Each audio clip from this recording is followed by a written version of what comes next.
Hi, everyone. Welcome to our daily homeroom. I'm very excited about the guest we have today.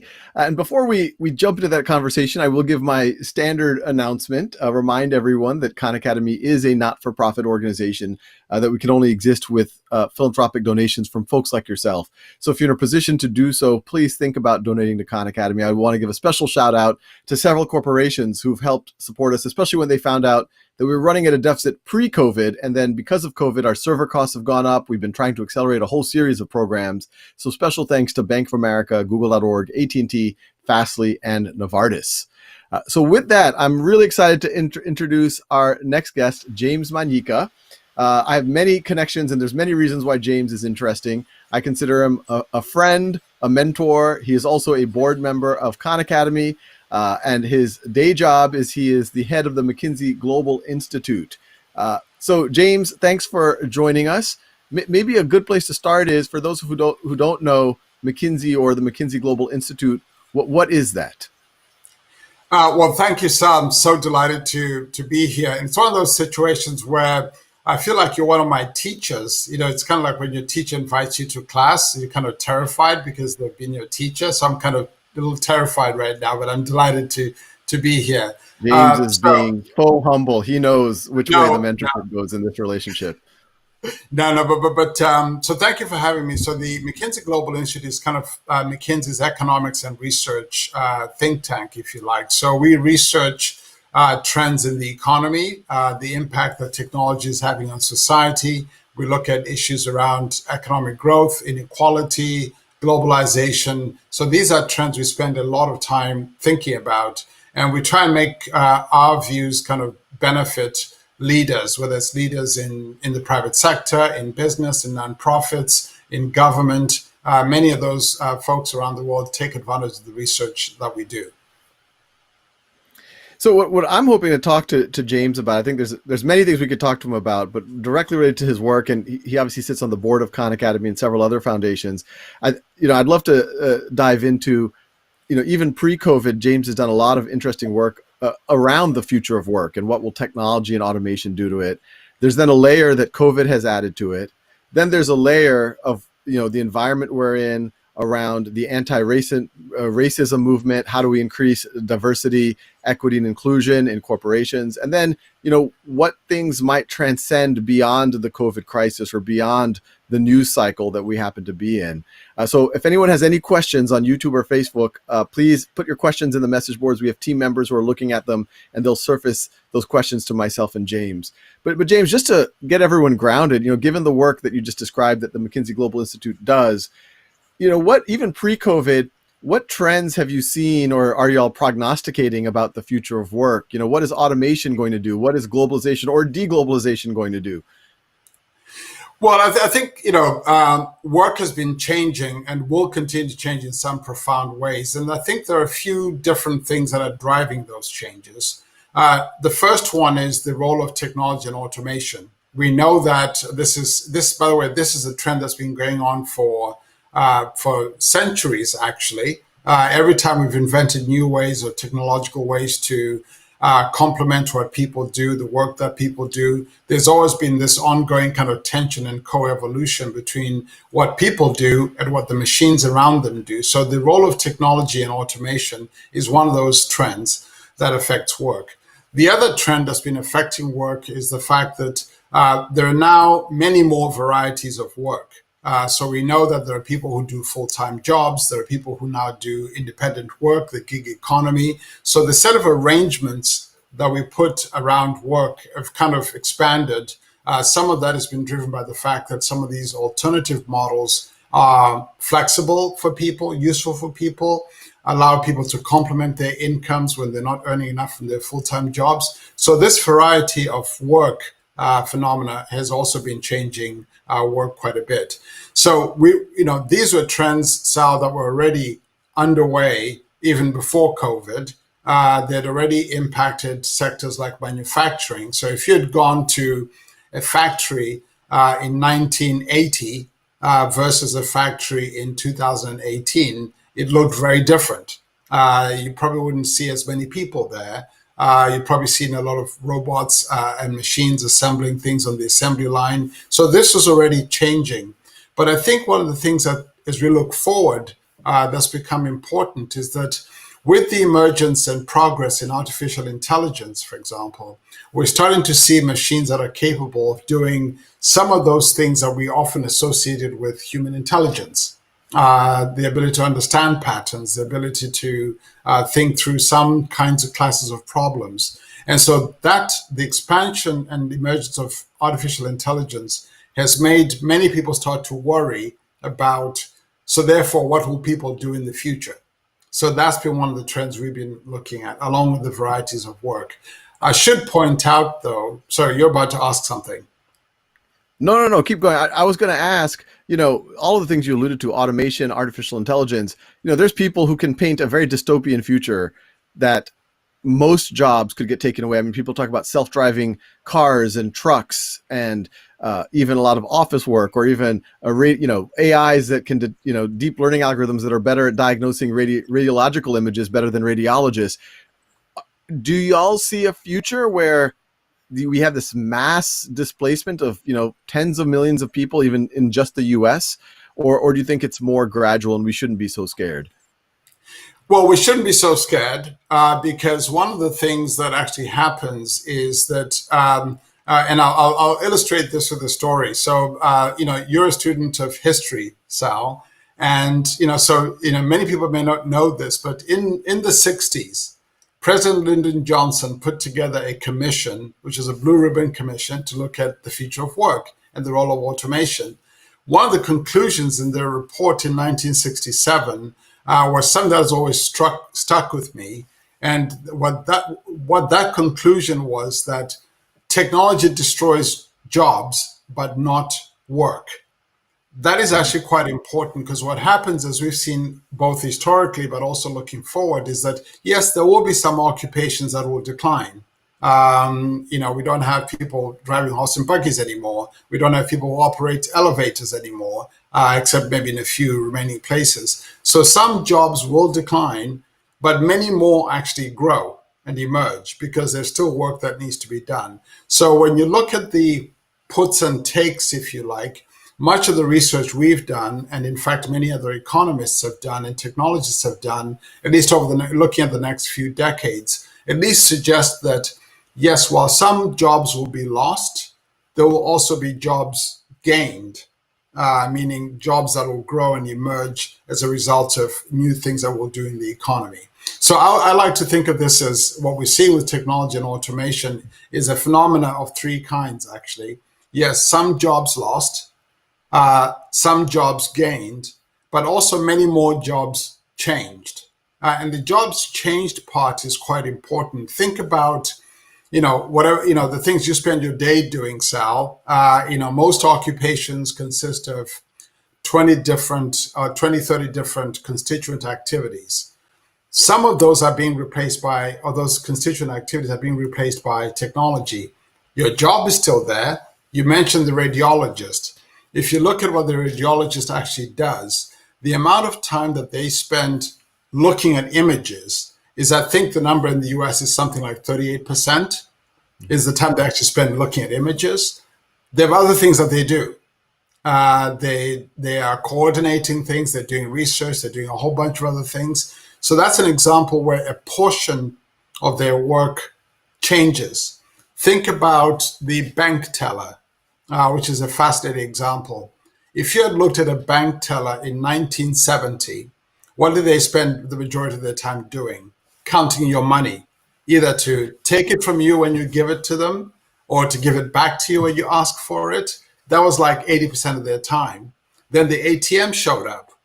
Well, you don't need them to do that. Do we still have bank tellers? We do. What do? Quite different activities. So if you look at the amount of time bank tellers are spending counting money, it's a tiny portion. The rest of the time they're doing customer service, they're helping you think about, accounts you want to open, a whole bunch of things. That's an example of a job that's changed because of the advent of technology. So we'll see this phenomenon of jobs lost, jobs gained, and jobs changed is an important thing to keep in mind as we think about the impact of technology on our society. And what do you think? Well, there's a bunch of questions and even a few that I'm seeing from YouTube. I'll, just do a synopsis of some of these. Is I think everyone, I hear you, but there's a general feeling that artificial intelligence might be different than just the traditional forms of automation that have happened before. And that even if it doesn't net kill work, does it change the equality or inequality? And this kind of starts going into what we're seeing with COVID, what we're seeing with a lot of the issues, that COVID might have only highlighted around inequality, whether it's around income, around race. Should we be afraid? And is kind of a lot of the tension we're feeling almost a byproduct of some of these trends starting to really hit home? I think that the question is an important one to think about because, as I said before, I worry less about is there going to be work in the future? Because I think there will be net of the things I just described. But there is something I worry about. At least there are a couple of things I do worry about. I do worry about impact on incomes and wages. Because, and I'll illustrate this with an example, Sal. Many of the hardest to automate occupations tend to be, so think about care work, for example. It's very, very hard to fully automate that. Think about some of the hardest. Many of those occupations have tended to be occupations that the wages have not been great for, actually. So there's a worry that even if we have enough work, it's possible that many of the jobs won't pay very well. And that's something I do worry about. And that would actually exacerbate the challenge we already have with inequality. It's something that people have worried about for a long time. You often hear politicians say, we need good jobs back. Manufacturing jobs are good jobs. It is true. Manufacturing jobs have historically paid quite well, but that's also where we've seen a lot of automation. Whereas many of the jobs that have grown in the service sector have tended to be, not all of them, but many of them have tended to be jobs that don't pay as well. So yes, the income inequality question is clearly one that we should worry about. The other one we should worry about are the skills and adaptation that people are going to have to go through. So even if there is enough work, and people work alongside machines, that's going to require slightly different skills, slightly different mix of skills. So how do we retrain everybody? How do we keep people's skills adaptable as they end up working alongside technology? So these issues of skills and adaptation and the income questions are things that do worry me. I worry less about will there be jobs. I worry more about will there be the right kind of jobs and how do we tackle inequality.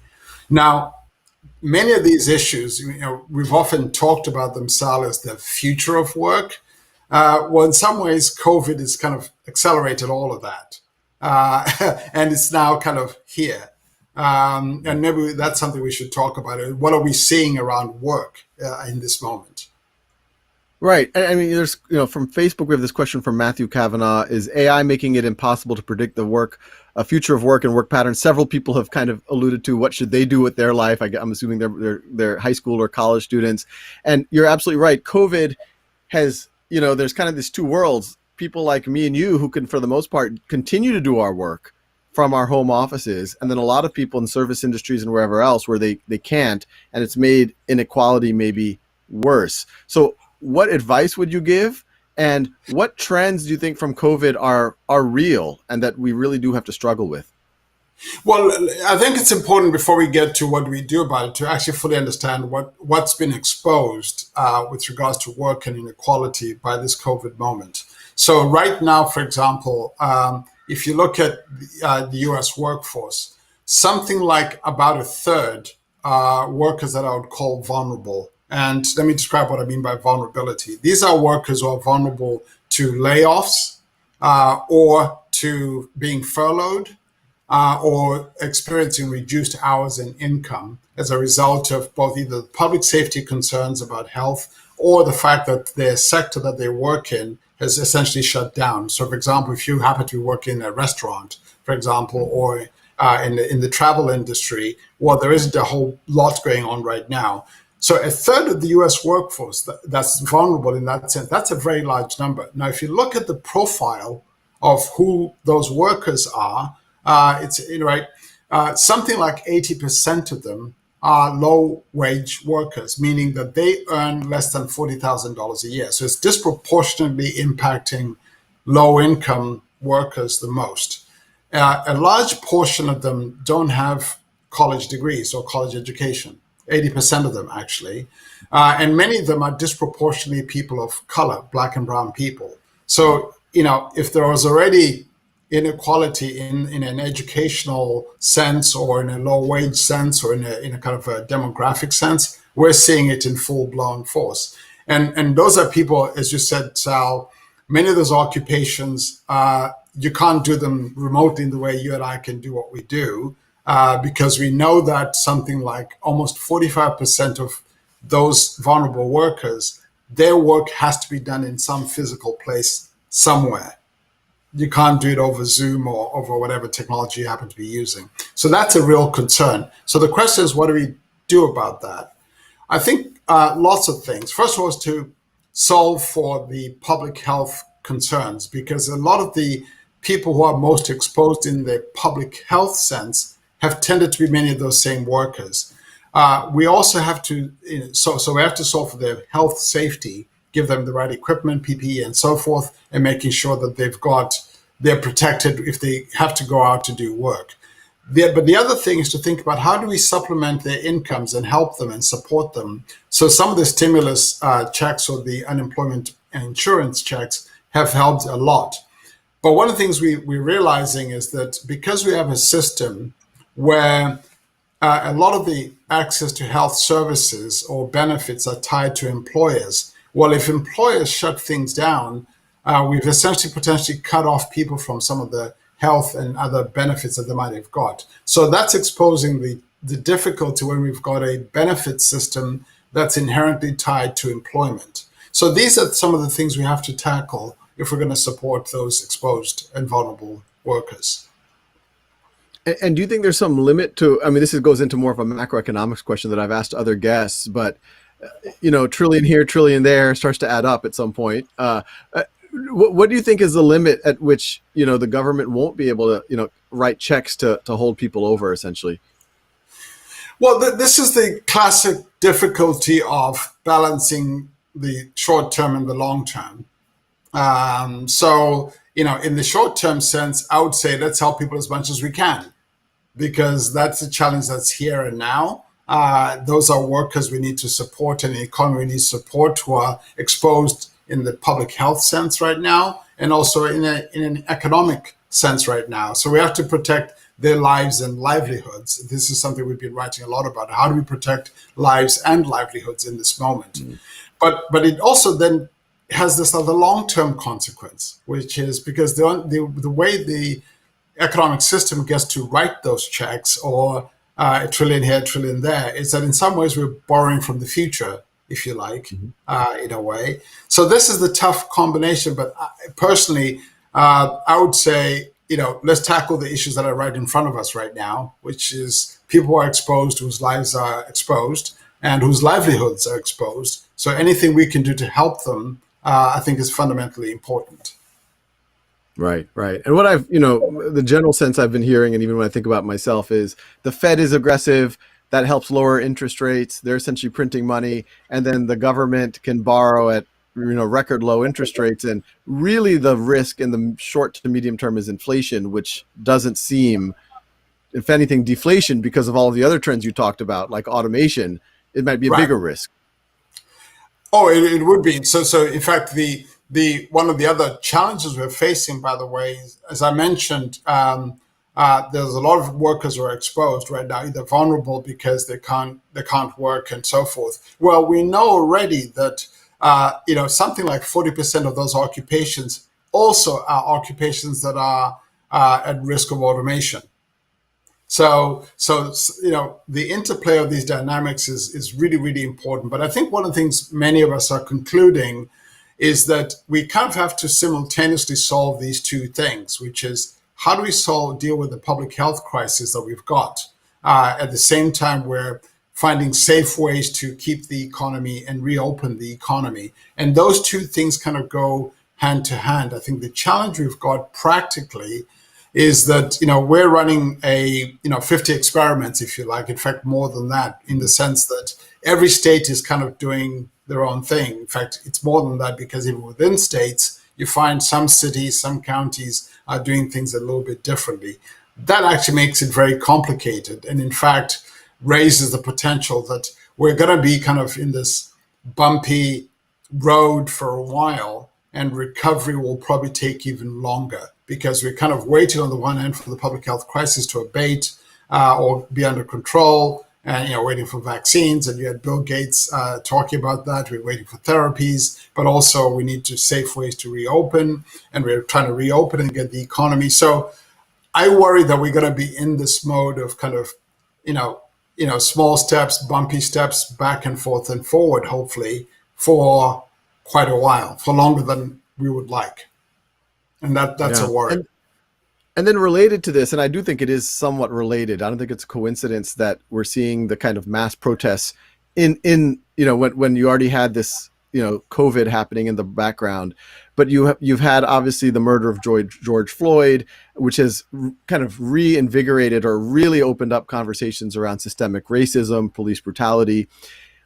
I'm curious your point of view, obviously personally, how it affects you and your family, and but also as someone who thinks systematically about business and jobs. There's a fear that a lot of companies, are, they do lip service to the notions of diversity and inclusivity, but at the end of the day, behind closed doors, they'll say, well, but it's a harder problem. There's, they'll talk about the pipeline problem, or, it starts, maybe it's Khan Academy's problem, because we have to start with students when they're in pre-K and elementary school and all that. How do you think about it? I mean, how are you thinking about it personally? What do you think has to change so that we don't keep repeating this?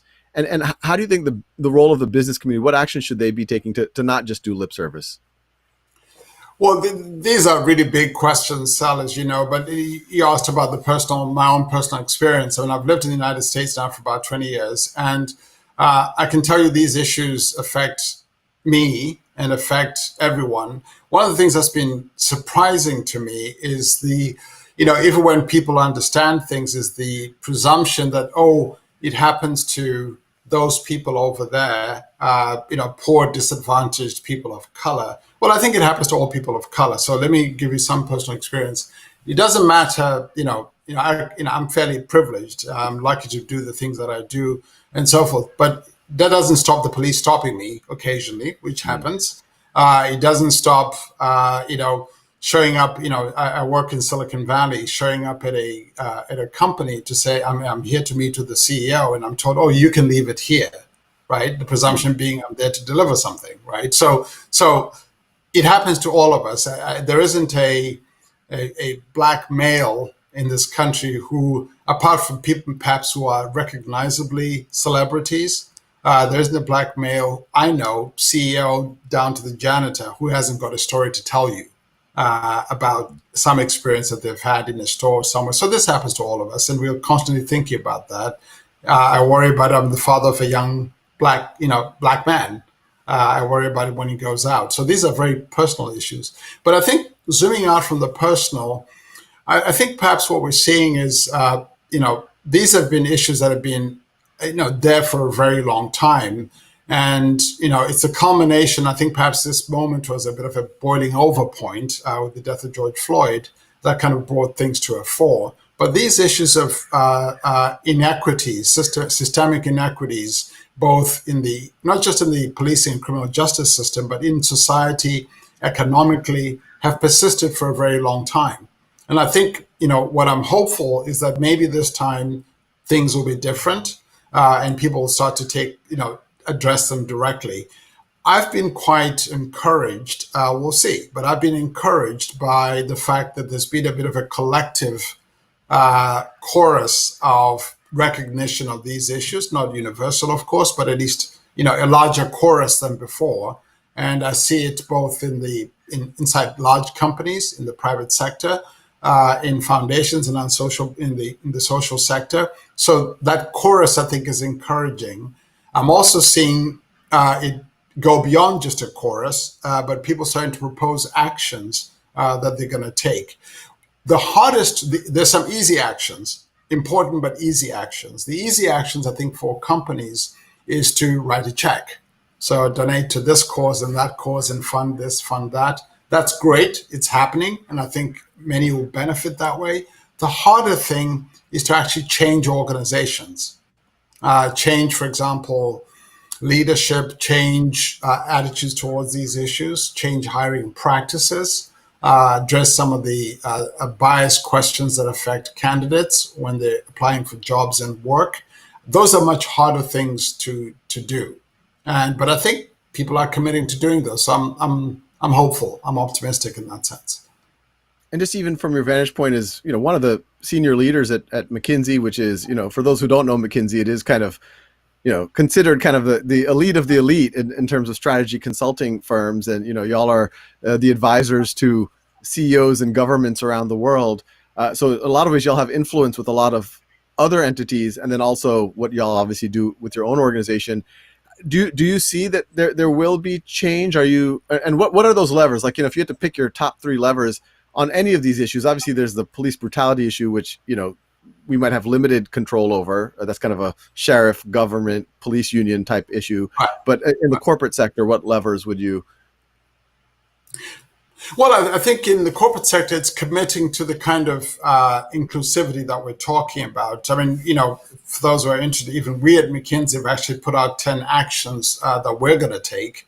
And some of the harder ones in the private sector for many of us is to make sure we recruit differently, we hire differently, we address issues of bias in how people progress. We make sure people are being mentored and have allies. I mean, this is one of those things, Sal, where the people of color can't just work on this by themselves. I think there's a sense of a need for collective ownership of the fact that we do want to hire differently. We do want to look at candidates across the board. We do want to look at people's skills. We do want to look at, how do we support people progress? Those are some of the more kind of cultural things to think about. I think there's some wonderful work and research that was done by Claude Steele. So Claude was the provost at Berkeley and Columbia. Before that, he's a professor at Stanford, about these issues of stereotyping and bias in how we coach each other, support each other. I mean, you're a teacher and you're educating people, but even the way a learner and their teacher, or if it's a worker and their supervisor who's coaching and mentoring them, paying attention to these things makes enormous difference. It makes enormous difference. So many corporations, and we're doing it ourselves, going through training about systemic bias. How do you watch for that? How do you make sure in the coaching and mentoring you're not inadvertently kind of biasing the feedback and the learning? That's the hard work that we're all going to have to do. And we at McKinsey, I know, have as much work to do as anybody. We don't have enough Black leaders at McKinsey. We don't have enough people of color coming through in the organization. We're all working hard at it. So we've made a commitment to double, for example, leadership in our firm at all levels in the next, in 4 years or less. That's going to be hard for us. But that's a big commitment we're making. Yeah. And, going back to, there's a ton of questions that are coming in, and these conversations always go faster than I expect because there's so much to talk about. There's a couple of questions people are asking. Going back to the work question about, what should people do with their lives given the uncertainty?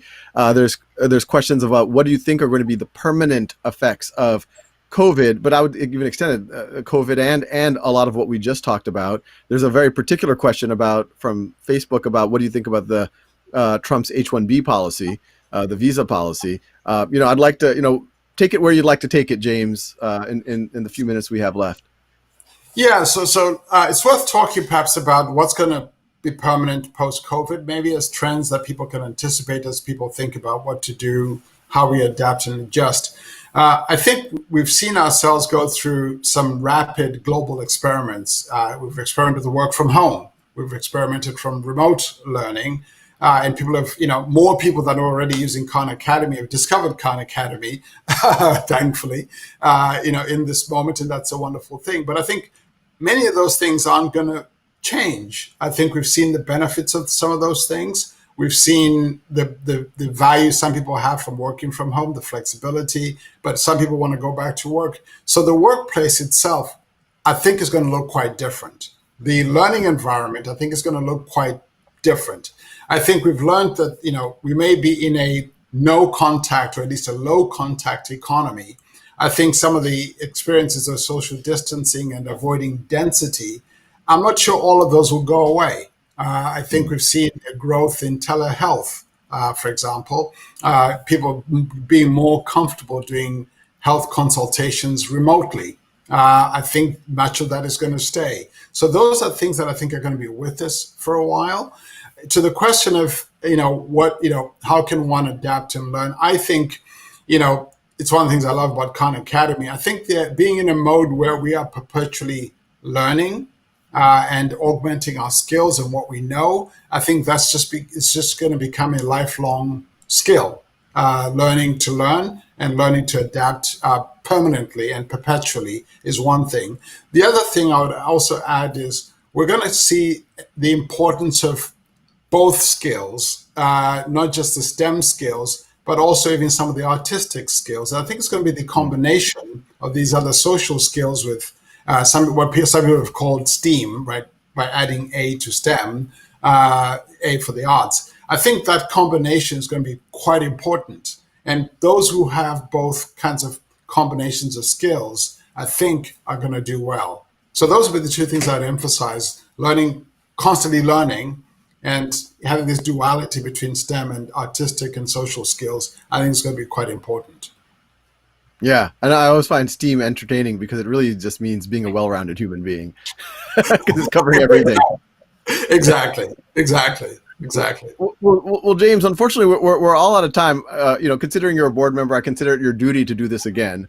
So I hope I hope we can have more of these conversations, because I think we just started scratching the surface on a lot of this, especially even the future of work, et cetera, et cetera. So thank you, James, so much for joining, and I hope we do get to do this in another couple of weeks. Well, thank you for having me, and welcome support from those watching Khan Academy. It's a wonderful, wonderful resource. So thank you. Thanks, James. So thanks everyone for joining. As you can see, just another fascinating conversation. James is a big hero of mine and someone I definitely look up to, and is a great board member for Khan Academy. And I look forward to not only bringing him on in the future, but we have many other really interesting guests coming up. And I will see you at future live streams. See y'all later.